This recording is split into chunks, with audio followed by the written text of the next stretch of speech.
Hello everyone and welcome to Speed English. Let me ask you something. Have you ever watched an English movie and understood most of it? But when someone asked you a simple question in English, you suddenly couldn't answer? Or maybe you understand YouTube videos, podcasts, or TV shows, but when it's your turn to speak, your mind goes completely blank. If you've experienced this, you're not alone. In fact, this is one of the most common problems English learners face around the world. And today, I'm going to explain the real reason why it happens. More importantly, I'll show you how to fix it. Because the truth is, the problem isn't your English. The problem is how you've been learning it. Let's begin. Many people believe that understanding English and speaking English are the same skill. They are not. Think about sports for a moment. Imagine watching basketball every day for 5 years. You learn all the rules. You know every player's position. You understand every strategy. Does that automatically mean you can walk onto a court and play like a professional? Of course not. Watching and playing are two completely different skills. Language works the same way. Listening and reading help you recognize English. Speaking requires you to create English. Those are two different jobs for your brain. That is why you can understand much more than you can say. And that's completely normal. The first reason you can't speak confidently is simple. You spend far more time consuming English than producing it. Think about your own routine. Maybe you watch English videos. Maybe you listen to music.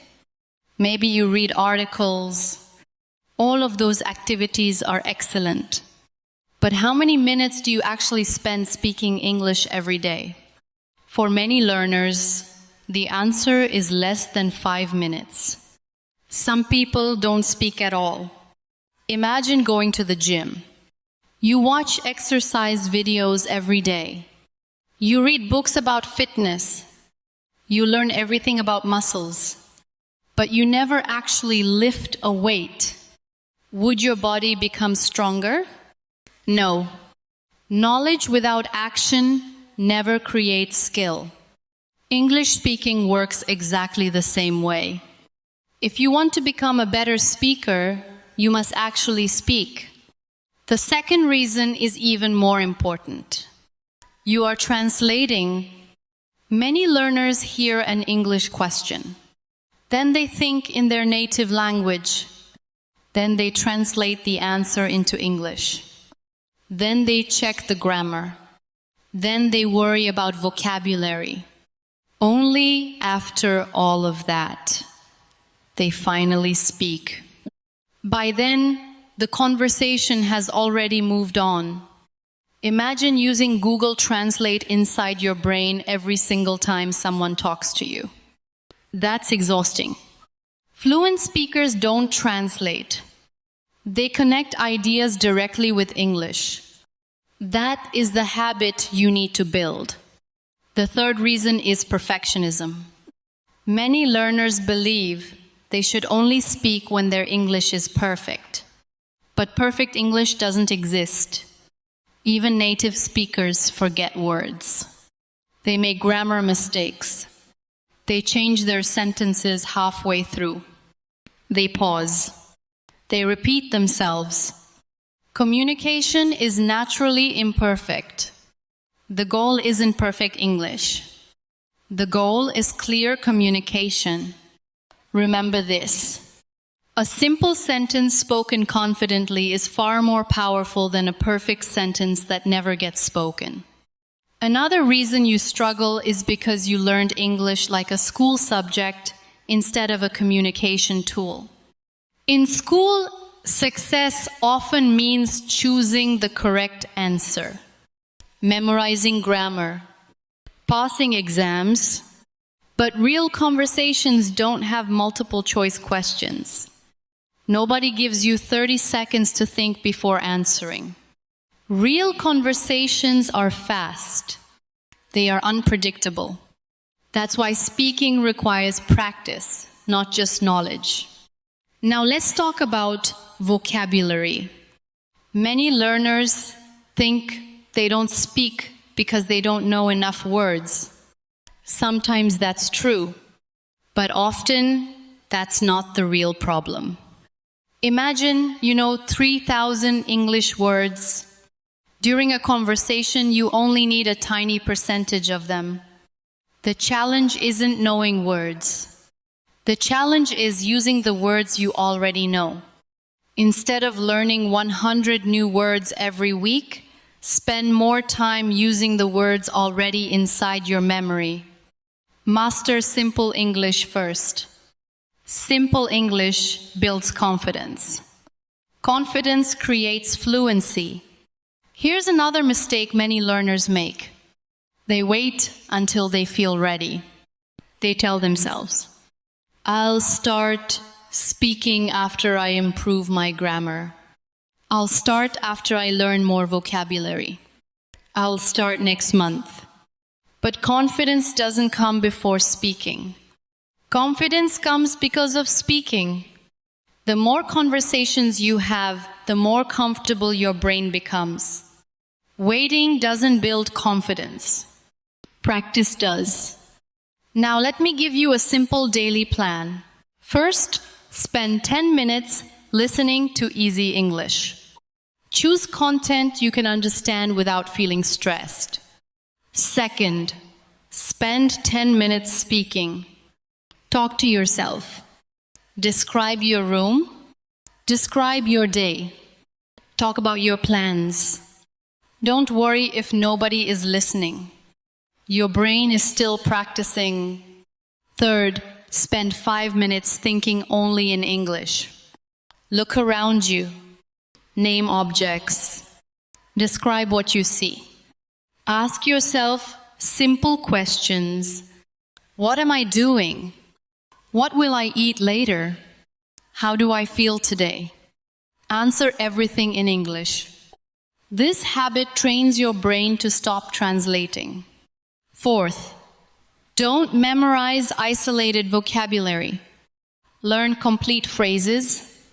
Instead of learning hungry, learn I'm getting hungry. Instead of learning late, learn I'm running late.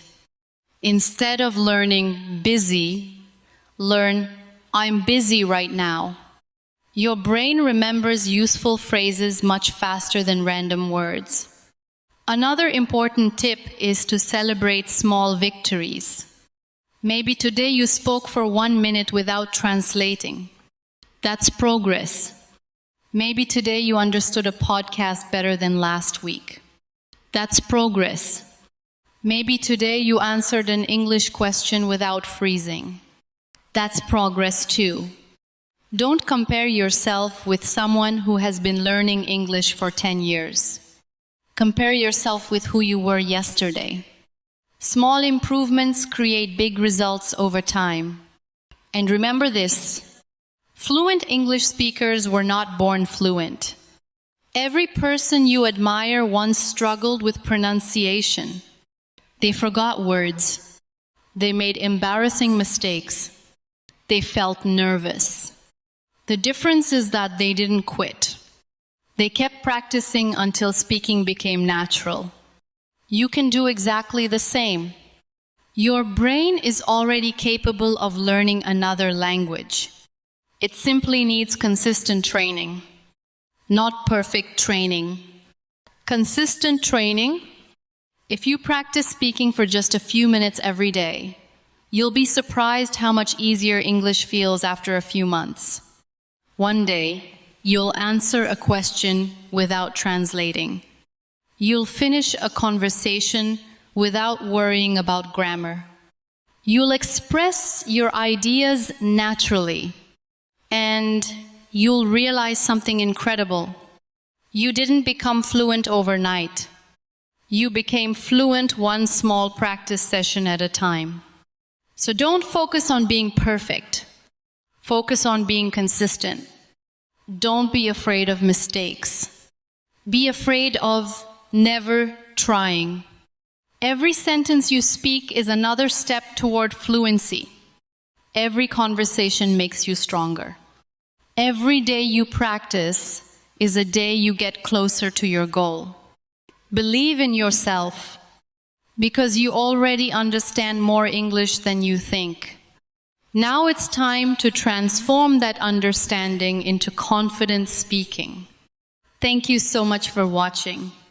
If you enjoyed this lesson and learned something new, please like this video, subscribe to Speed English, and turn on notifications so you never miss a new lesson. And before you go, leave a comment below and answer this question. What is the biggest reason you think you can't speak English confidently? I'd love to read your answers and help you in future videos. Until next time, keep practicing, keep speaking, keep believing in yourself, and remember, every fluent English speaker was once a beginner who refused to give up.